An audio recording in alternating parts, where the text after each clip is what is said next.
Bueno, básicamente sé que admitió una deuda con Pedro, porque el año pasado no pudo dar su charla. Algunos se retrasó. Algunos se retrasó. De tiempo. Se comió el tiempo y bueno, se lo debíamos. Así que nada, yo creo que Pedro Candel es Sauron para los conocidos. Tiene poca presentación. Vale la pena hacer el esfuerzo, y aunque creáis que pueda ser complicado, lo va a explicar estupendamente y vais a entender algunos peligros que se esconden detrás de algunos servicios cloud. Y yo creo que ya está, yo no voy a revelar más nada de tu charla, Pedro. Pues nada, empezamos. Así que empezamos. Los que estáis afuera, entrad rapidito. Lo primero, pues, darte las gracias y a la organización y sobre todo a todos vosotros, que es una charla pues bastante dura para ser ya última hora. Y bueno, pues básicamente lo que es el nombre pues es explotando lo que son los canales, los side channels de la CPU, ¿vale? Pero digamos una parte que hemos denominado o se denomina el MDS. ¿Esto qué es? Pues ahora después lo vamos a explicar y vamos a intentar hacer una demostración real. Hay veces que sale, otras veces que no sale. De momento, pues yo he tenido la suerte y sale al 100%. A los de Google, pues hay veces que les falla, etcétera, etcétera. Ya veremos a ver. Bueno, presentarme, soy Pedro Candel y me conocen como Sauron. Y bueno, pues como esto luego vais a tener los datos, no hay problema, esto es donde curro y bueno, lo pasamos bien, nos pagan y ya está. Y vamos un poco a hacer una introducción sobre lo que son los ataques a la CPU, es decir, aquí yo voy a hablar de lo que sería la propia CPU, el corazón de nuestros equipos. Esto, si recordamos la historia, todo comenzó con Meltdown, con Spectre, ¿vale? Súper conocidos, los logos. Supongo, ¿hay alguien que no conozca, no haya visto esos dos logos? Muchos. Bueno, ¿por dónde empezaron? ¿Vale? Lo digo porque todo esto empezó a través de una serie de papers. Se vio que las CPUs pues tienen una serie de vulnerabilidades y además bastante gordas. Y ahora después hablaremos un poquito de cómo lo vamos a poder también solucionar. Comenzó precisamente con esto y además no hace, entre comillas, mucho tiempo. Pues fueron los primeros. Esto, de hecho, pues he presentado varios talleres prácticos para explotar tanto Meltdown como Spectre, ¿vale? A base de snippets de código, poco a poco te lo van montando con una CPU, una virtual CPU que es vulnerable, lógicamente, o si la tienes ya, como yo digo, por defecto de fábrica, o utilizas el cloud y el proveedor te lo ha puesto por defecto de fábrica porque no ha querido actualizar el hardware. Y bueno, pues simplemente empieza un poco por ahí. Bueno, esto en realidad, nosotros, ¿de qué es lo que vamos a hablar? Esto simplemente es una vulnerabilidad en la CPU. ¿Cómo? Pues una ejecución transitoria y vamos a aprovecharnos de lo que sería una optimización de ejecución especulativa. ¿Qué es esa optimización de ejecución especulativa? Bueno, imaginaros lo que sería un if, un then y un else, ¿vale? Vamos a partir de esa base y para los que no lo conozcáis. ¿Qué le ocurre a la CPU? La CPU computa al mismo tiempo la parte buena y la parte mala. Dentro de la CPU está computado al mismo tiempo uno de los caminos y el otro. ¿Qué es lo que ocurre? Que la CPU, lógicamente, en función de nuestro código, nunca nos va a devolver la parte que no corresponde, aunque la tenga computada. Siempre nos va a devolver el camino bueno. Ahora bien, por eso decimos que es ejecución especulativa. Pero imaginemos un momento determinado, si yo pudiese abrir esa CPU y decirle cambiar la parte mala, pasarla a la parte buena y al revés. Voy a suponer una sandbox, ¿vale? Una mera sandbox. Proceso 1, proceso 2 o la propia sandbox, ¿estoy dentro o estoy fuera? Si cuando yo tengo que hacer esa pregunta, cualquier sandbox, un ETR, cualquier historia, se va a formular esas preguntas, ¿qué ocurre? Que si en ese momento detengo, bueno, no es que detenga, si en ese momento parto la CPU a cero y cambio los trozos, pues si estaba dentro de la sandbox, ¿qué ocurre? Que ahora le voy a decir que estoy fuera y voy a poder ejecutar cosas fuera del entorno de la sandbox. Básicamente es esto. ¿Qué ocurre? Pues que nosotros, todo esto empezó con Spectre, que fue la primera que salió, tiene lógicamente pues asociados todo lo que son los CVEs, exactamente igual que para cualquier software, etcétera, etcétera. Continuó con el ataque de Meltdown, sigue con Spectre, con Forest Shadow. Nos damos cuenta que hay un montón, es decir, si no conocéis una, os estoy presentando aquí una lista que hay muchísimo. Y bueno, pues particularmente tenemos aquí vulnerabilidades que se conocen como RIDL, el RIL, ¿vale? ¿Cómo? Pues a través de lo que sería, digamos, a nivel de microarquitectura, lo que sería para poder completar los buffers y poder meter simplemente datos, ¿vale? Tenemos otro que es el load por data, que es prácticamente igual, y bueno, pues a partir de ahí pues sigue ya el fallout 2018, el nuevo Spectre 2019, un nuevo reel, seguimos con el reel, seguimos con cantidad de cosas que ya nos vamos más o menos acercando, 2022, BHI, Red Bleed, todo esto que si estamos un poquito informados pues lo habremos visto en las noticias porque estas son gordas, es decir, esto no es ninguna tontería porque si hablo del kernel, lógicamente el kernel tiene acceso a todo, pero si yo estoy en modo usuario, a mí, salvo alguna SQL o alguna cosa muy controlada, nunca voy a llegar a kernel o de este espacio de usuario a este otro espacio de usuario, ¿vale? Pues seguimos y vemos que aparece, por ejemplo, pues Semblid, ahora en 2023, en sesión, después una revisión de lo que sería, por último, el Downfall.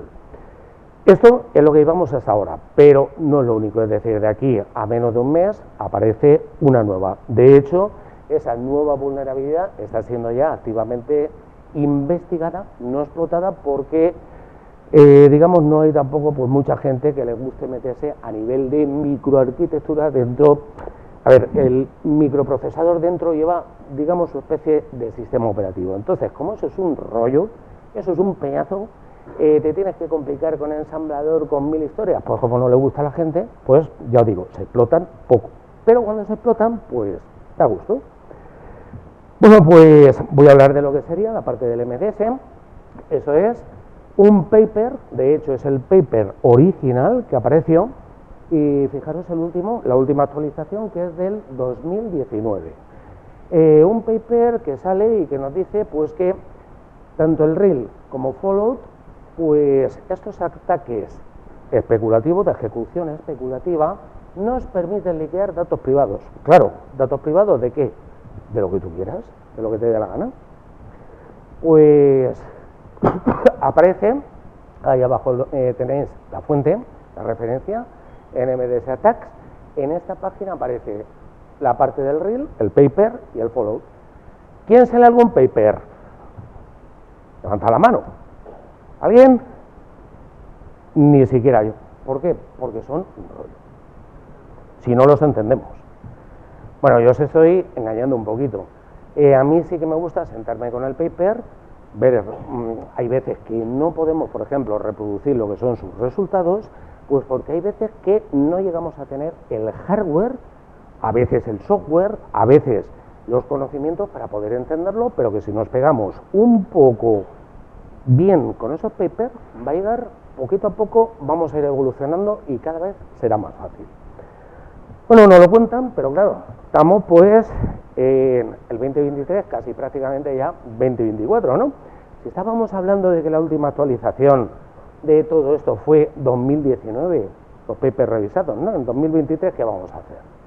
Todo esto debería estar parcheado, obviamente. Bueno, pues mi pregunta ¿es que es tan difícil parchear estas cosas? ¿Quién ha parcheado su CPU de los que estáis aquí? Uno, dos, solo. A microcódigo, si te dedicas a microcódigo, obviamente, cuando te llega, y a que te llega del fabricante, os llega de los fabricantes, ¿no? Y os dice Intel, AMD, el fabricante que sea, oye, cuidado que tengo este fallo, parchea. Bueno, pues, ¿cómo podemos parchear? Pues, lógicamente, y me tengo que meter aquí con los CISOs, ¿vale? Para ellos, pues, lógicamente, es lo último donde va a pensar el CISO, es decir, dentro de la propia CPU voy a tener una vulnerabilidad que me van a poder abrir y reventar por todos los sitios. Eso es muy remoto, eso voy a ponerlo la última cosa de mi lista. ¿Qué podemos hacer? Pues por ejemplo, lo que es la mitigación real es hardware. Quito el hardware viejo, lo tiro a la basura, compro un micro nuevo y lo pongo. Ahora, os había dicho que estábamos hablando de 2019. Las últimas series de 2019, lógicamente, desde que sale del fabricante, llega a todo lo que sería pues integradores, cadena de distribución, etcétera, etcétera, que no nos extrañe que nos venga una CPU vulnerable, que nos estemos comprando en 2023 una CPU que no haya sido parcheada, ¿vale? Mucho cuidadito con los números de serie que llevan, con los modelos, etc, etc, etc. Todo esto hay que mirarlo muy bien. Bueno, pues esta es la solución ideal. Cambio hardware.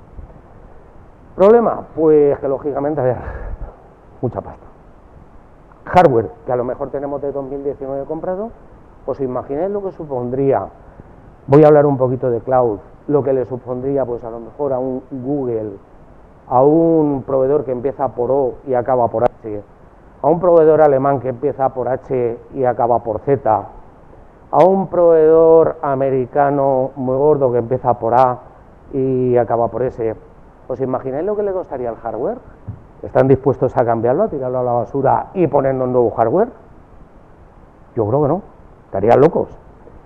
Siguiente solución, lo que hacemos a nivel de microcódigo. ¿Qué ocurre? A nivel de microcódigo, hay veces que se consigue parchear, pero lógicamente nosotros vamos a tener siempre un impacto en el rendimiento, y un impacto en el rendimiento que hay veces que este impacto llega a ser o bien ninguno, pero en el caso de este tipo de vulnerabilidades, el rendimiento baja y merma muy considerablemente. Si alguien ya jugó con Meltdown y con Spectre, se hablaba de que perdíamos en torno, ojo, entre un 20 y un 30% de realmente lo que es capaz de dar nuestra CPU. Y eso hoy en día es mucho. ¿Qué más cosas podríamos implementar? Pues a nivel de software, de máquinas virtuales. Aquí en este caso podríamos cambiar los operativos, pero no se van a complicar. Podríamos recompilar el software y, bueno, pues tendríamos diferentes impactos. Esto cada uno lo tiene lógicamente que evaluar, y para eso los CISOs pues son los que lo tienen. Por eso mi pregunta pues un poquito fue, vamos a ver, venga, en 2023, ¿qué dan? Pues, ¿qué hemos hecho? Buscar los principales que os he dicho, los que empiezan por A, los que empiezan por G, los que empiezan por O, etc, etc, etc. ¿Qué hemos encontrado? Hardware obsoleto. Hardware obsoleto, que esto no está parcheado. Se limpian las manos y dicen, pues ponte un operativo o hazlo tú o haz lo que sea. Pero tampoco te da la posibilidad de, si hay un parche desde Intel o desde AMD o el que sea, cualquiera de los fabricantes, tampoco te están dando la posibilidad de que tú lo puedas instalar. Porque no llegas, ese hardware es de otro, no tienes realmente ese acceso. No es como el equipo de nuestra casa. Pues vamos a ver qué podríamos, por ejemplo, yo voy a centrarme en la parte del RIL. ¿Qué podríamos hacer? Comprobar, por ejemplo, el RTM, a ver si lo tenemos. Lo típico, el LS CPU, lo que hacía yo el LS USB, pues esto, LS CPU. Podríamos ver pues cantidad de cosas, podríamos ver, por ejemplo, páginas de memoria, porque todo esto ya le va dando pues muchísimo más juego. Pues primer intento, como yo digo, para ver si todo esto es cierto o no. Hay una cosa que es el RIL con steroids, y bueno, pues como yo digo, ya llevamos mucha teoría, muy poquita práctica, y vamos a intentar, pues simplemente, un pequeño ataque. Voy a intentar obtener el etc SADO de una máquina, bueno, con privilegios de usuario. Me daría igual ser un usuario mundo y lirondo que ser el root, lo que sea. Y imaginaos que no tenemos acceso, pues yo quiero intentarlo. Para eso, aquí tenemos un repositorio, solo, la única pega, que se actualiza hace 4 años, ¿vale? ¿Funcionará hoy en día? Pues debería de funcionar, ¿no? Vamos a verlo. Esto es el repositorio. Entonces, básicamente, Bueno, los sistemas operativos cambian. Conforme lo hacía, esto es una Debian 12 actualizada de 64 bits, esto está en cloud, no voy a decir dónde, pero después podremos verlo. Y lo que yo he hecho, bueno, podremos deducirlo, no verlo. Bueno, lo que he hecho ha sido simplemente aquí, pues decirle, él lo tenía para otra cosa, pero como nosotros ahora utilizamos otro tipo de hash para lo que sería nuestro SADU, pues hay que decirle por dónde empieza, por dónde acaba, y ya, básicamente,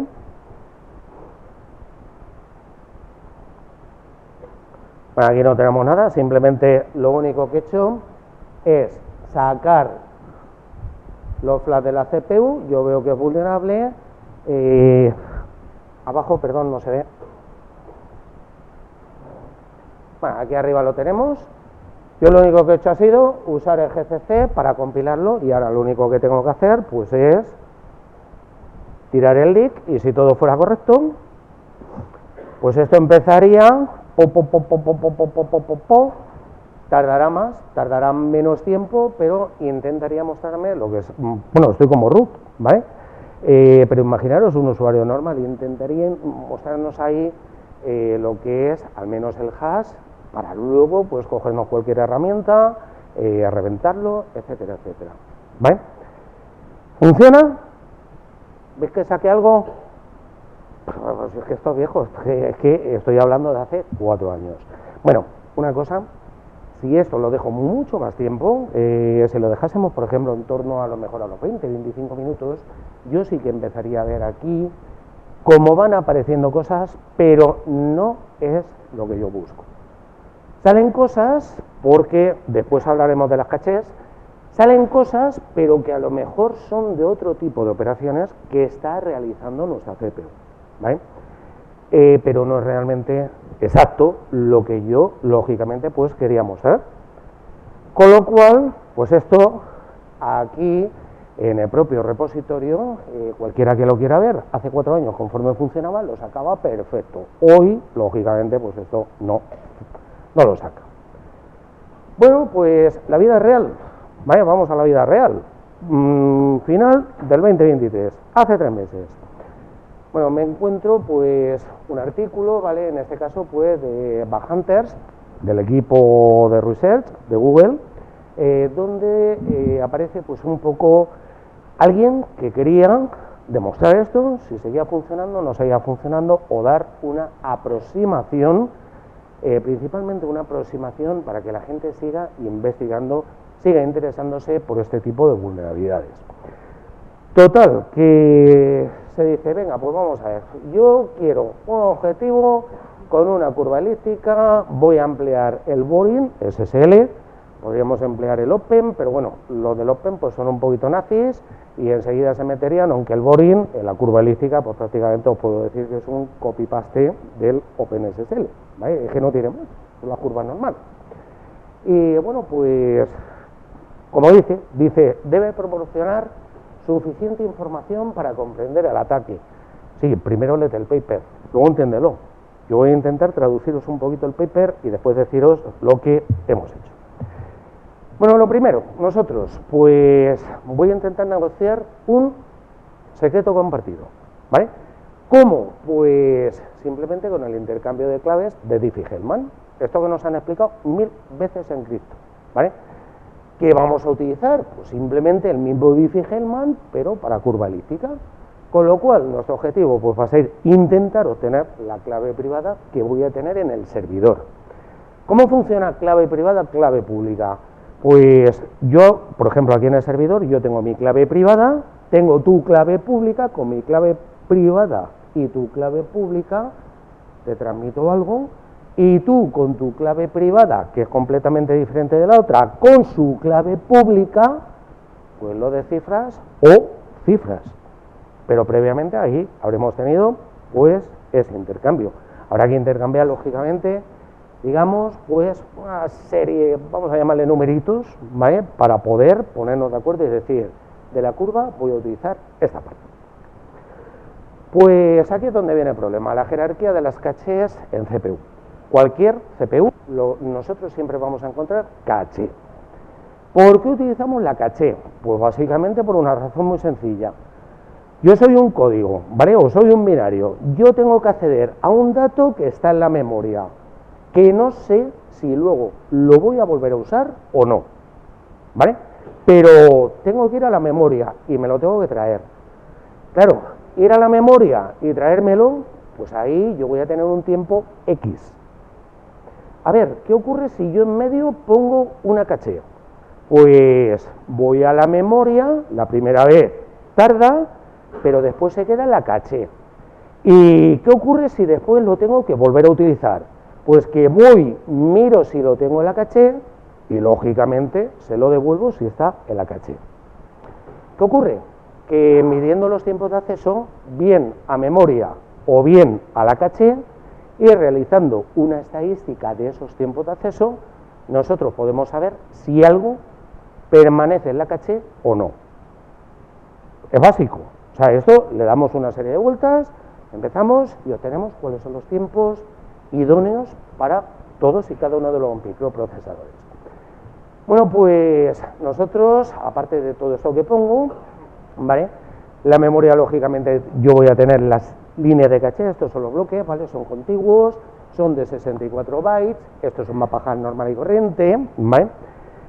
Nosotros, pues, lógicamente, en Intel, cualquiera de los bits de dirección siempre van a corresponder al conjunto de las cachés, con lo cual tenemos el mapeo, ese mapa que decía antes, siempre lo voy a tener a piñón, van a coincidir, pero es obtener dónde tengo los datos o a qué caché tengo que ir, eso es inmediato, es una operación como aquel que dice de coger y decir, empieza por aquí, empieza por acá, o acaba, mejor dicho, esto hay que darle la vuelta, con lo cual, lo que veis aquí, luego pues está al revés, ¿vale? El ITEL, os sonará, ¿no?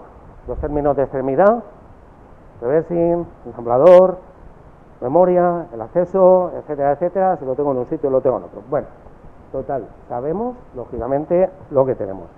¿Tamaño de la caché? Pues simplemente, a ver qué es lo que tengo, tal, 32K de caché, ¿para qué quiero más? O sea, me va a sobrar para lo que tenga.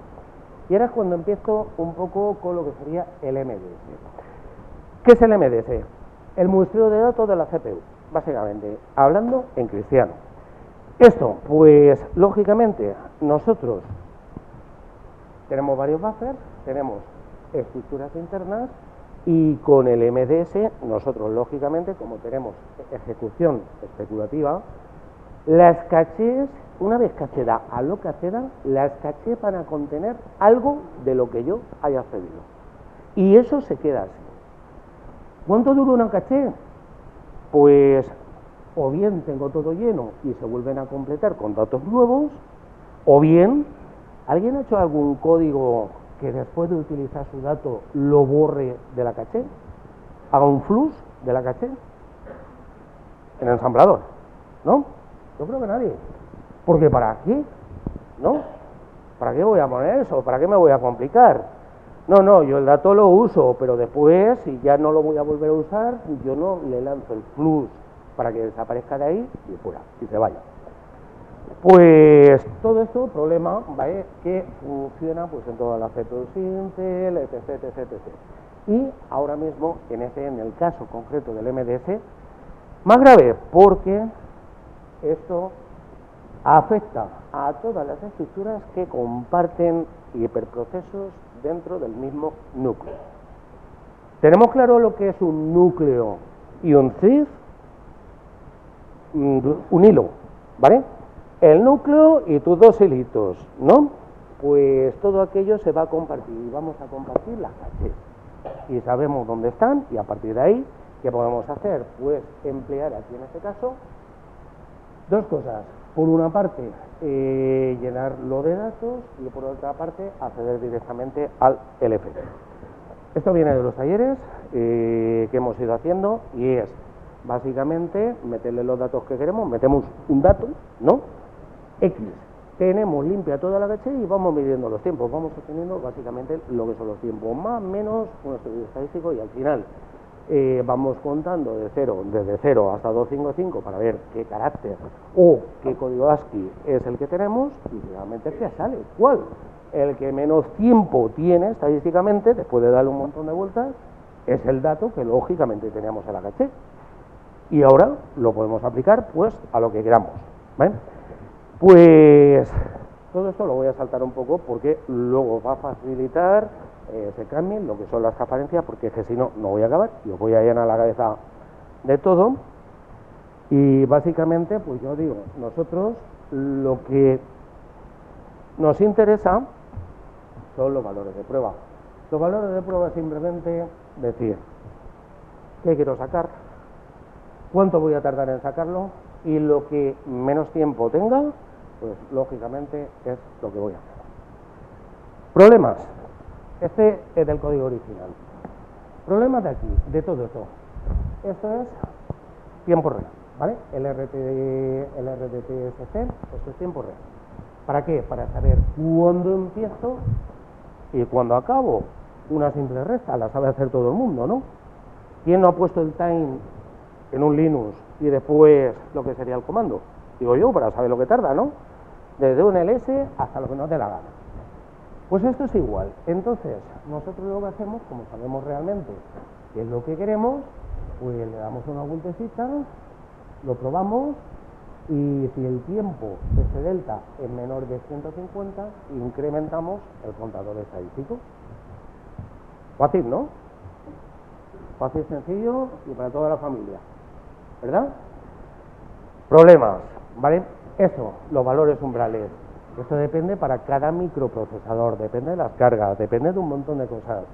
Pero, por ejemplo, una de las cosas que hemos aprendido es a calcular el valor óptimo, cuál es el mínimo, digamos, esto es, vamos a permanecer, digamos, entre un valor mínimo aceptable y un valor máximo aceptable. Y todo lo que salga afuera es que no está en caché. No es complejo, esto se soluciona sin problema, pero tenemos una cosa, y es que el acceso a la memoria. Imaginaros que yo cojo la primera dirección de la memoria, intento leer, ¿vale? ¿Qué me puede ocurrir? ¿Me puede ocurrir algo o no? Hay veces que yo tengo suerte y que ese trozo me pertenece y lo puedo leer, pero hay veces que si me voy a un trozo que no puedo leer, ¿qué me casca? Un null pointer, me casca el código, me suele dar un segmentation fault de estos famosos, o más bonito, en Windows un pantallazo azul de la muerte, y dices, ¿qué ha pasado? Ah, joder, que me toca reiniciar, que se pega aquí 10 minutos el equipo en arrancar, ¿vale? Bueno, eso básicamente, pues, ¿qué podríamos hacer?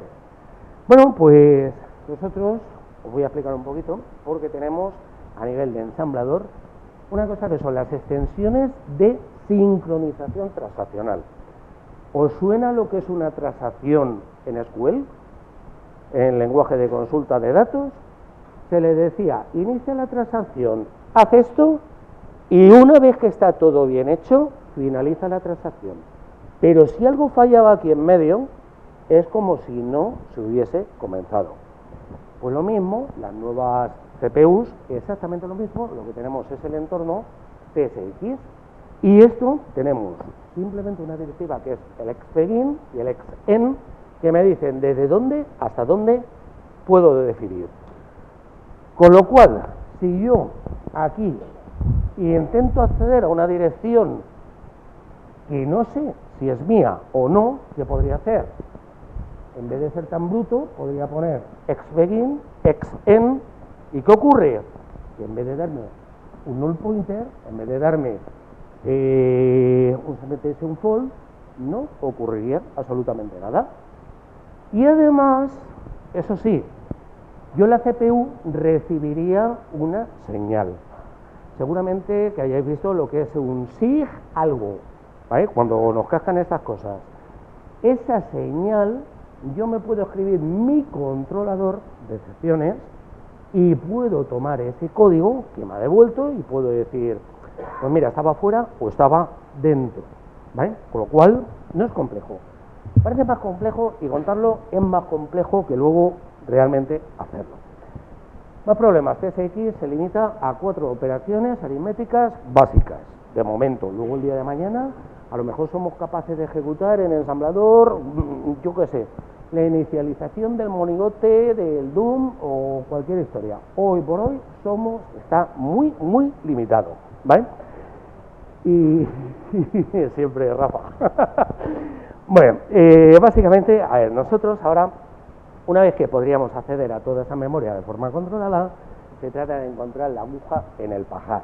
Vamos a ver, ¿qué quiero encontrar? ¿Cómo puedo filtrar o filtrar? Da igual en castellano, en inglés o lo que sea, esto, pues, ¿cómo puedo hacer un leak de la memoria? Bueno, nosotros, si yo conozco un prefijo de los datos que quiero filtrar, algunos bytes que estén alrededor o algo, pero tengo que conocer algo, yo básicamente los puedo enmascarar y me los da y me dice, ¿están o no están? ¿Problema? Pues que el reto estaba un poquito duro. Bueno, y luego lo que sería con el Loadform, que es exactamente lo mismo, pero con una directiva súper fácil, que podría fallar, pero tenemos exactamente lo mismo que antes, ¿vale? Bueno, pues, ¿cómo explotar esta vulnerabilidad? Nosotros, la idea y lo que hizo este investigador fue, quería emplear MDS para escalar privilegios, ¿vale? Dos usuarios van a ejecutar el código en el mismo host. Obviamente, en el mismo host, y hablando de MDS, significa que va a tener que caer sobre hilos que dependan del mismo núcleo de la CPU, y la CPU tiene diferentes núcleos, ¿no? Y cuanto más mejor. Ojalá yo tuviese un micro que tuviese 64 cores y 128 hilos, ¿no?, de ejecución, ¿vale? Y llegan, ¿vale? Llegan, están, ¿vale? Lo digo porque aquí podréis ver, por ejemplo, uno de 56, ¿vale? De 56 cores. Bueno, nosotros, ¿vale? Pues el problema, ¿vale? El problema es ese. Cosas que imaginaros, siguiendo con lo que sería el intercambio este de clave. ¿Qué ocurre? Que se tendría que dar una frecuencia para poder intercambiar, para poder acceder a su clave privada. Yo debería de forzarlo muchas veces a obtener la clave privada, porque si no, ¿de dónde lo va a sacar? De la caché. Pero la caché, después, ¿qué va a haber? Voy a tener 1000 mierdas alrededor. Y no voy a saber distinguir caché que no me vale de la caché que realmente quiero ver. Entonces, pues lógicamente esto debería de tener algo de formato fijo. Bueno, pues vamos a ver. Nosotros, problema con esto. ¿Qué ocurre? Vamos a utilizar diffie-Hellman, ¿vale? Ya lo hemos dicho. Un cliente legítimo, ¿qué ocurriría? Pues haría que la víctima solamente accediera una única vez, ¿vale?, a la clave privada. Aunque realicemos múltiples solicitudes. Pero, ¿qué podríamos hacer nosotros? A ver, os suena, por ejemplo, cómo va una conexión TCP, ¿no? Tenemos un SYN, ¿verdad? Venía un SYNAC y luego un RCT, ¿no? Un ACK. Vale, pero entonces sigue completando la conexión, etcétera, etcétera. Y si tú, por ejemplo, lo cortas, es decir, inicias el intercambio de clave y directamente lo cortas, ¿qué le ocurre a la víctima? Que cree que se ha producido mal y le obligamos a volver a acceder desde el principio, volver a acceder a su secreto, porque él no sabe si se ha cortado por un motivo o se ha cortado por otro, ¿vale? Con lo cual, básicamente, pues lo que se ha hecho ha sido algo así. Bueno, aparte, pues hay algunos secretillos, ¿vale? Hay un montón de funciones oscuras, pero básicamente, modificando un poquito lo que sería la librería del Boring, podemos crearnos un cliente que sea una mosca cojonera, vamos a llamarlo así, que le esté obligando continuamente a mirar cuál es su clave privada. Que no acabe nunca. Siempre, comiénzame, y el otro, como tonto, pum. Con lo cual ya tenemos garantizado una frecuencia de acceso alta, no, altísima. Siguiente problema, los prefijos. ¿Qué datos quiero yo encontrar? Yo he dicho que tenía que tener un formato fijo, ¿verdad? ¿Cuáles son los datos de lo que voy a encontrar? A ver, formato fijo, sí, 32 bytes, ¿vale? Random, que cada vez es un random. Luego, cómo separo yo mejor? ¿Cómo filtro, desfiltro, como lo queráis llamar, liqueo esos 32 bytes de los 32 bytes que tiene al lado? ¿Cuál es el bueno y cuál es el malo? Y basta con que me mueva un poco, bueno, imaginaros el pifostio que podemos montar, ¿vale?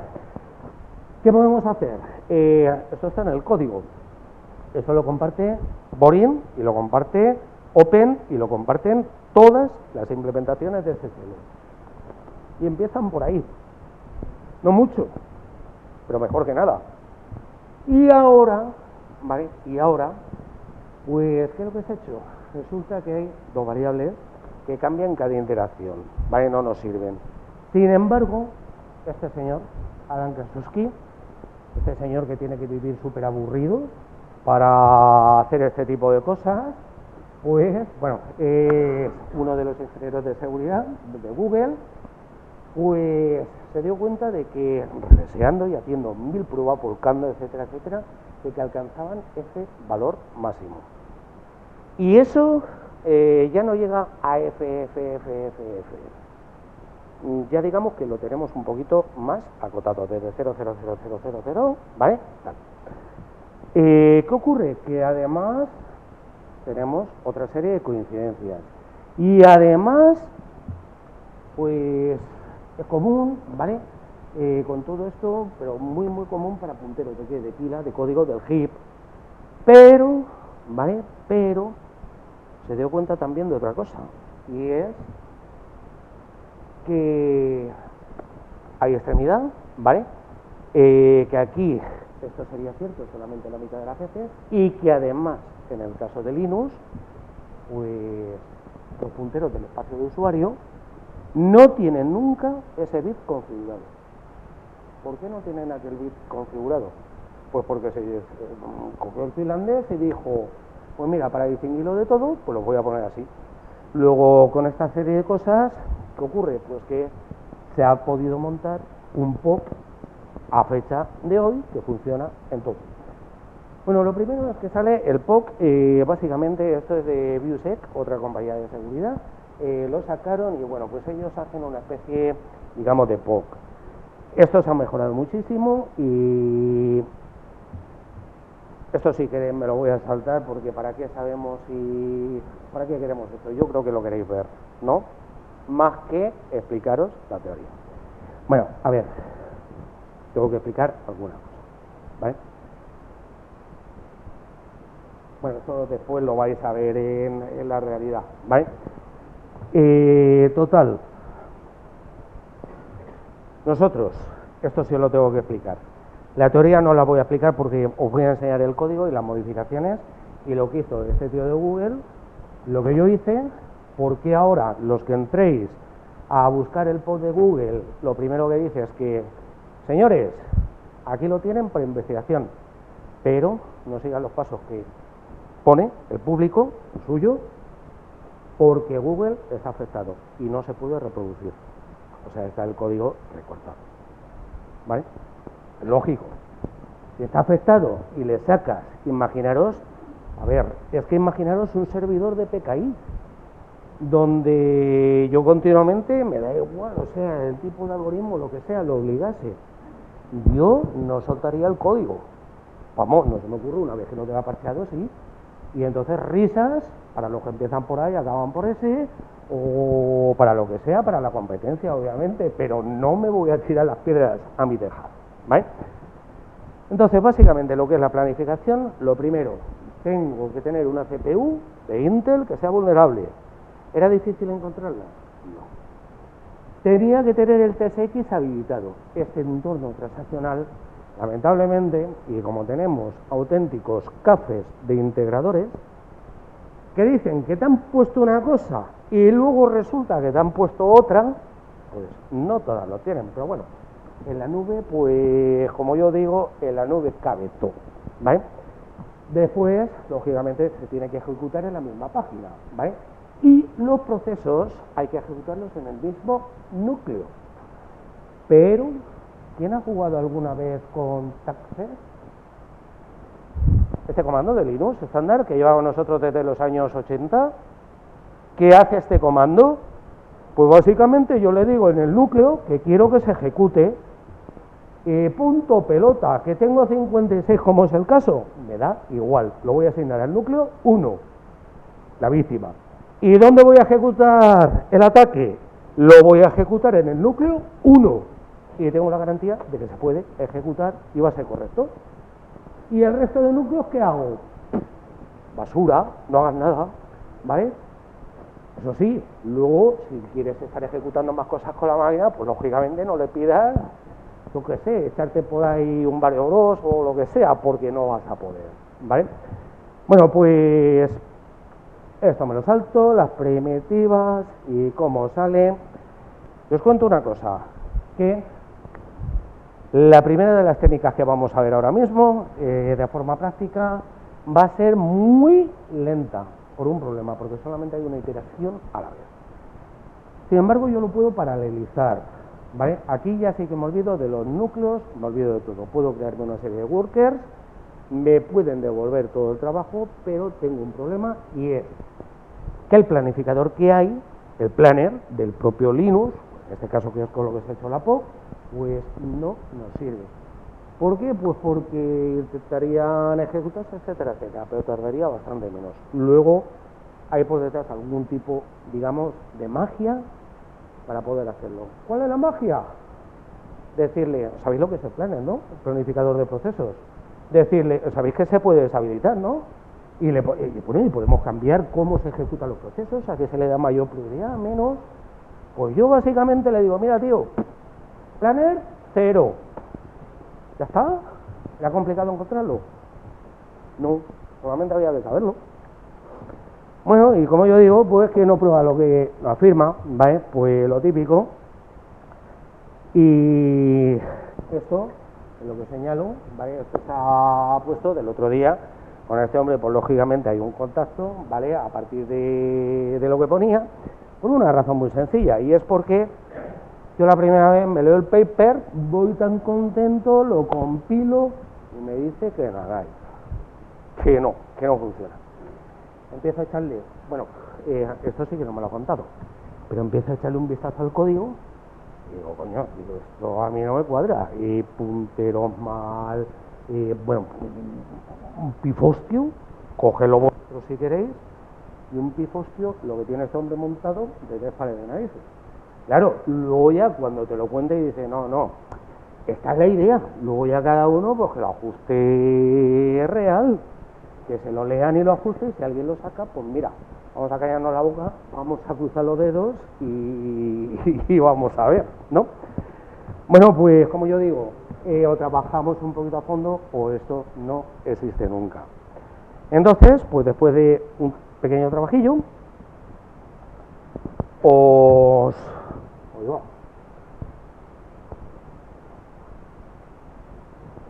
Un momentín.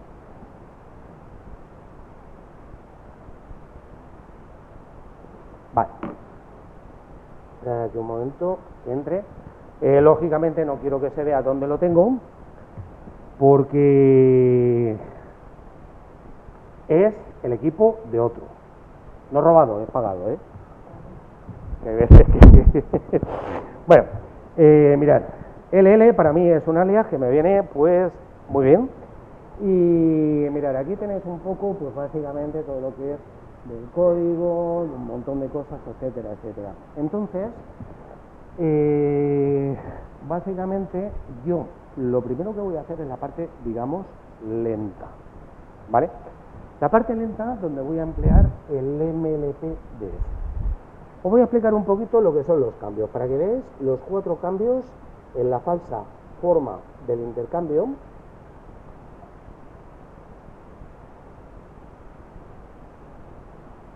¿Qué hay?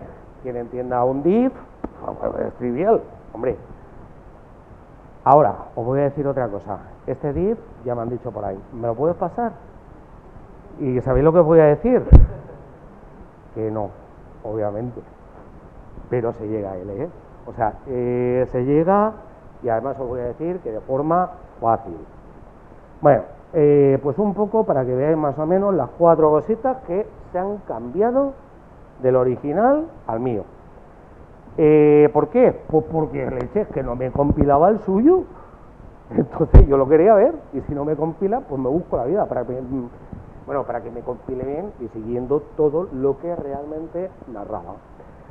Luego, pues no me quedó más remedio, por los galimatías que ellos hacen, pues no me quedó más remedio que coger toda la curva entera y volver a adaptar de los diff que tenéis, volver a adaptarlo a la curva que lleva una mezcla. Igual, si no estáis viendo nada. Abajo he puesto un more, pero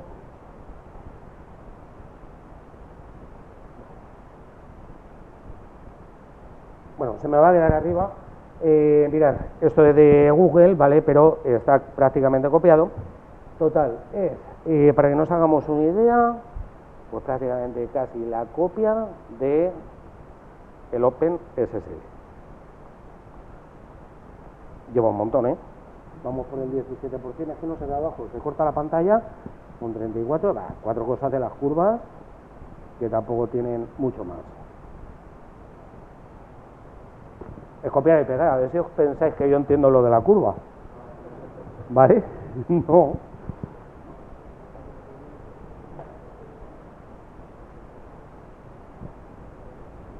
Bueno, a ver. Bueno, no os preocupéis, ¿vale? Básicamente lo único que se hace en uno de los apartados es coger y decirle pues una iteración y punto. Y que si llegamos a 0, vuelva a partir desde el principio y haga un B. No digo más. Ya el resto del código ya lo habéis visto, ¿no? Es ponerte y picarlo. Y ahora con la IA le dices, ¿has visto lo que pone el vídeo? Pícatelo, compílamelo. Bueno, aquí tengo un make, ¿vale? Un make file, porque hay que hacerlo con lo suyo. Entonces básicamente lo que voy a hacer pues es compilar lo que son los binarios. No es mal que tarda poco, ¿eh? Bueno, también para instalar el boring SSL, ¿alguien lo ha hecho alguna vez? Para engines. La verdad es que el boring SSL ellos se lo montaron para evitar todas las dependencias del OpenSSL, que es un rollo cuando compilas y trabajas con esto. Se lo montaron para todo empaquetado para Android y para hacer lo que les daba la gana, pero en 0, y os recomiendo que le echéis un vistazo porque te montas un Engines con el boring o te montas un Apache o te montas los servicios y va fino, pero de narices. Porque esto no es problema de la curva, esto no es problema del Open o del boring o de lo que sea, esto es problema de la puñetera CPU, de lo que ejecuta dentro. Bueno, si todo ha salido bien, que parece que sí, pues vais a ver por aquí pues que yo tengo un binario que es el leak intermediate, por aquí un leak multiprocess, por aquí abajo lo que sería la víctima. ¿Qué lleva la víctima? Lo más fácil del mundo. Para que lo veáis, no había que ponerle nada. Simplemente pues hay que ponerle una clave que lo inicialice y punto pelota, que será su privada y me da igual utilizar una o utilizar otra, ¿vale? Y ahora, como yo soy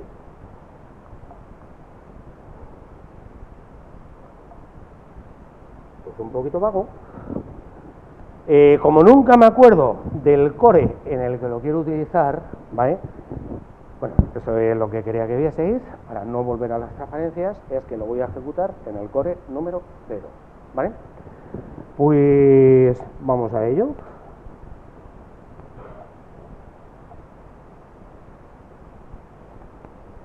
Vale.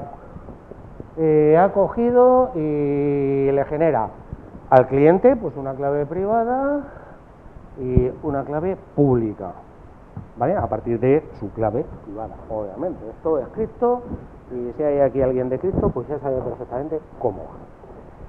Y ahora lo que voy a hacer, pues voy a ejecutar el ataque. Si no veis y no me avisáis, Pues ¿cómo os vais a dar cuenta de lo que os estoy contando? Mirad, el ataque, yo lo único que voy a hacer es ejecutarlo en el mismo core, obviamente, y la función de intermedio. Pues voy a darle, ojo, es MLPDS. Bueno, pues ahí tiene lo suyo, lógicamente, pues bajar codeado.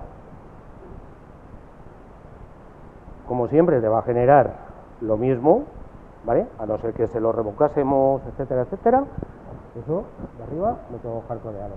No tiene punto de comprobación, empieza desde cero, el secret que recupera, pues es eso, pero empieza a dar una serie de iteraciones, empieza a dar una serie de punteros y esto es un Z3. Si sabéis cómo va el Z3, lo digo porque una vez que tienes un bit, ¿vale? Calculas el siguiente, que puede ser un 0 o un 1.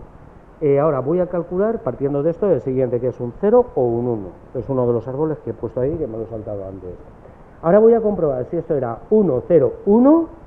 Si no es correcto, me quedo con la posibilidad de 1, 0 y tiro al 0, que sé que es el correcto. Y luego voy a sacar otro y va bit a bit. Problema, ¿cómo vamos de tiempo, Adrián? No sé dónde estás, pero vamos más seguro, ¿vale?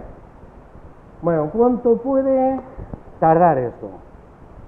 Pues tarda mucho, ¿vale? Tarda bastante. Este es su original, ese es su original compilado.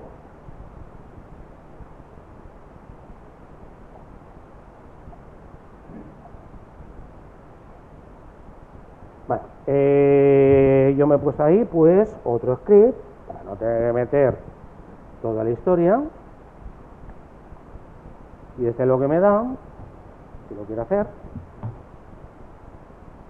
Veis que son cosas normales, ¿no? Una vez que tienes el código, no falla. Bueno, pues yo me he puesto por aquí, pues uno, me ha tenido que salir uno, que es este.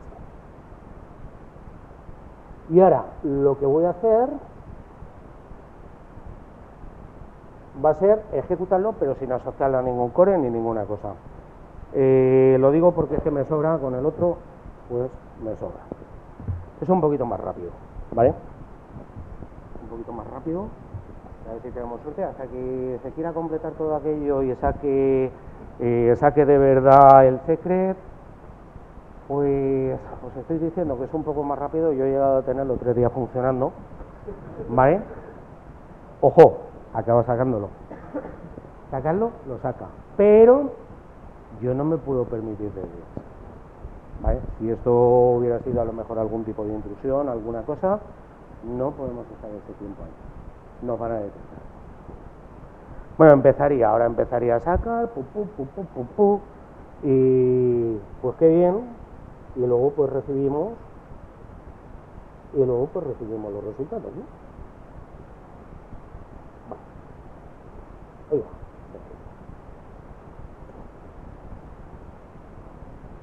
Bueno, pues mirad, sigo ejecutando la bit. Uy, perdón.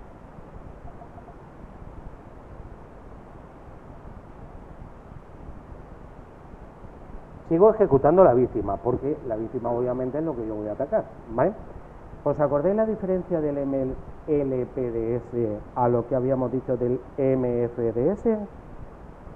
Este es en paralelo. Le vamos a pasar lo que sería pues la clave que él nos ha dado para nosotros y voy a quitar un momentín. Este lo acabo de cortar para que no interfiera. Imaginaros que tengo otro, interferiría muchísimo en lo que son las hashes porque va a las mismas líneas, a las mismas cosas. Y ahora lo que voy a hacer pues va a ser ejecutarlo pero en paralelo. Es lo mismo. Esto empieza a crearme pip. Y pues yo qué sé. Esto ya es suerte, ¿eh? Esto ya no depende de mí. Sin embargo, como yo no sabía por dónde iba, Aquí lo que estoy haciendo es lo de Z3. ¿Vale? Estoy resolviendo el solver y sé más o menos por dónde va. Y al final, pues lo que le he dicho, de vez en cuando veis que pone ahí un S, es un punto de control, porque se obtiene un byte, ¿vale? Prueba un montón de cosas, o sea, la cantidad de operaciones es una burrada. Se obtiene un byte, lo que me hace es que me lo guarda en un punto de control, por si me quedo luego sin poder ejecutarlo, pues oye, ese ya lo tengo computado, ya lo sé. Y si tenemos suerte, pues acabará de hacerlo, me recuperará el secreto de la curva elíptica de la parte privada, están contentos a casa y unas cervezas y a reírnos. Voy a dejarle un poquito, no sé el tiempo que llevamos, si queréis ir haciendo ya alguna pregunta.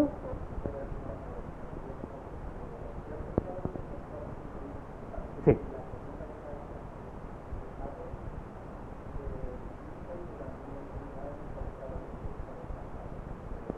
Sí.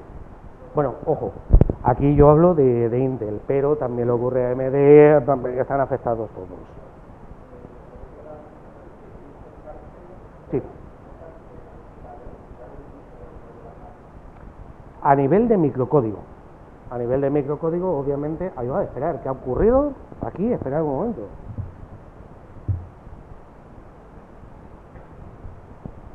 Después de hacer las 2000 galimatías, claro, lógicamente esto no lo voy a tener siempre en funcionamiento. ¿Qué hacen los workers? Una vez que cada uno lo ha recuperado, pues simplemente me recupera el secret. ¿Por qué vuelve a aparecer el secret aquí? Porque lo que hago es que con el Borin SSL de verdad, con ese secret, me conecto y si ha sido el correcto, pues acaba el proceso, ya toma por saco, viva Google y parchear la CPUs. ¿Qué queréis que os diga? Bueno.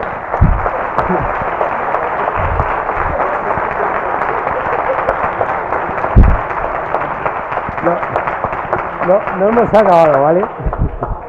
No hemos acabado, a ver. Lecciones aprendidas. Esto, ¿vale? Esto es lo importante. Esto lo tenéis aquí en Intel. Yo he sacado el de Intel porque lo he hecho contra un micro de Intel. Me dice cuáles son las familias, los modelos, el SIP, los números de serie. Si está afectado por esto o no. Y si hay parche y lo bajo, aunque ejecute Windows, leche, te viene en un punto zip y después en un punto exe. Ejecútalo y parchea. Pero parchea, ¿vale?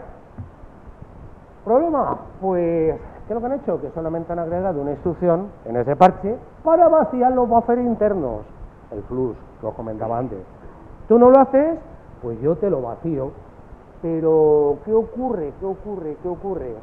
Pues que yo puedo acceder al contenido, obviamente, antes de vaciarlo, de forma legal. No tengo que inventarme ninguna cosa. Quiero repetir el contenido. ¿Qué es lo que tengo que poner? I igual a J, I igual a J. ¿Y qué ocurre? Que realmente sabe que vamos a repetir el valor de J en algún momento y ese contenido me lo mantiene, ¿vale? Esto es más cachondo, porque la respuesta original de Intel fue que quitásemos SMT. ¿Y quién sabe lo que es el SMT? El multihilo. Vamos a ver, señores, que son los fabricantes, que yo se lo compro porque es multihilo. Si se lo quito, lo mato, le quito la gracia, ¿vale? Y lo último, pues se sugiere una programación también que sea grupal, que se garantice de alguna forma los procesos, que solamente si son hermanos, dependientes, etcétera, etcétera, se puedan ejecutar conforme dentro, ¿vale? Dentro de lo que sería el mismo núcleo. Y esto requiere de un cambio en los sistemas operativos, ¿vale? Porque si os habéis dado cuenta, con ese taxes, un montón de cosas, pues estamos un poquito perdidos, ¿vale? Nunca confiéis en las POC, ¿vale? Con sus condiciones, romperos la cabeza, estudiar, leer, hasta que lo entendáis. Y hay veces que unas veces se consiguen los resultados, otras veces no. Yo he pasado más veces que no he conseguido resultados de las que los he conseguido. ¿vale? Por 1000 historias, pero ojo, que no somos máquinas y que nadie te va a pedir, pues yo que sé, ninguna cosa. Esto te lo montas tú, ¿vale? Y ojo en el cloud, que otro administra tu infraestructura, otro decide. Probablemente quiera amortizar pues lo suyo antes de darte a ti seguridad, ¿vale? Es lógico, señores, yo lo haría. Voy a comprar hardware nuevo porque venga un cagón y me diga que esto es vulnerable al MDS y te diga Google, claro, desde 2017 a 2018, ya lo sé, ¿qué quieres? Ni más ni menos, ¿vale? Y como yo digo, pues a veces que dejéis fijaros las nubes y pilotar vuestra propia infraestructura para cosas complejas. PKIs, etc, cosas de cripto, más vale algo mío, dentro, seguro, ¿vale? Cacharros certificados por el CNCR, etc, que realmente dejarlo por ahí. ¿Que es súper seguro? Sí, si un día me pasa, tú vas a responder por mí, pues, difícilmente, ¿vale? Y nada, las preguntas ahora sí que pasamos y daros las gracias.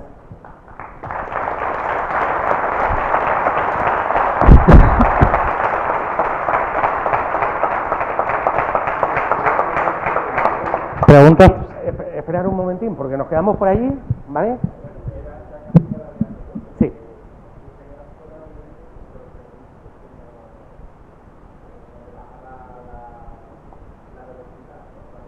El problema, claro, si quitamos, por ejemplo, el SMT, pues resulta que, a ver, yo sí me quedo con un core y un único hilo. ¿Qué hago? Pierdo el 50%. No es solución. No, ahora flusean, pero se sigue, vamos, de hecho, os lo digo. No, el flux es vaciar la caché, ¿vale? Pero como tú accedes antes de que vamos a forzar a acceder antes de que ellos hagan el flux a nivel de microcódigo, pues nada. Para que lo entiendan mejor, el flux sería cuando os he dicho el if y el then. Parto la CPU y el resultado que no te va a devolver, ese resultado ha desaparecido de la CPU, ¿vale? Para hacernos una idea. Pero se puede conseguir también. Más, había...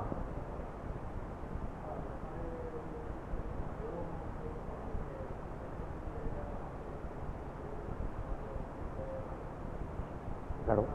Vamos a ver, tú ten en cuenta una cosa. Aquí donde estamos jugando, a nivel de sandbox, de usuario, a nivel de kernel o a nivel de la CPU que te controla todo lo que estás moviendo del hipervisor arriba, etcétera. Estamos moviéndolo aquí, ¿vale? Estamos en el corazón. Por lo que yo os he dicho al principio, quita el hardware, si es algo crítico, quita el hardware viejo y pon hardware nuevo. Que viene, el hardware nuevo viene sin estas vulnerabilidades. Pero trae otras. De hecho, de aquí a menos de un mes y medio como mucho, antes de que acabe el año, lo digo porque van a sacar otra. ¿Vale? O sea que, a ver, pero esto es que ya es, pues yo qué sé, una detrás de la otra. Venga, ¿alguna pregunta más que tengáis? Sí. A mí de tú, que si no me hacen mayor, ya lo soy, pero me hacen más mayor todavía.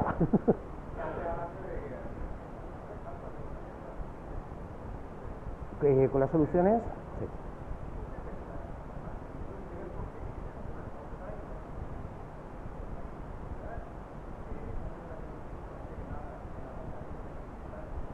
Es que, sí, el flux que te hacen, ¿vale?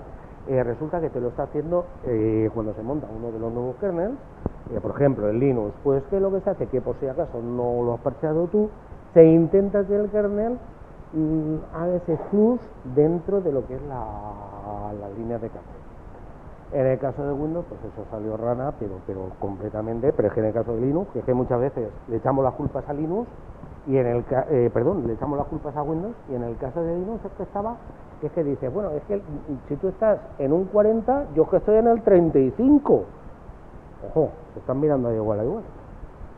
Es que es muy difícil. Bueno, no es que sea muy difícil arreglarlo a nivel hardware, y internamente se puede arreglar, pero entonces costaría ese arreglo, costaría un pastizal. y los micros no tendrían el precio, obviamente, el precio que tienen hoy en día. Venga, pues yo creo que...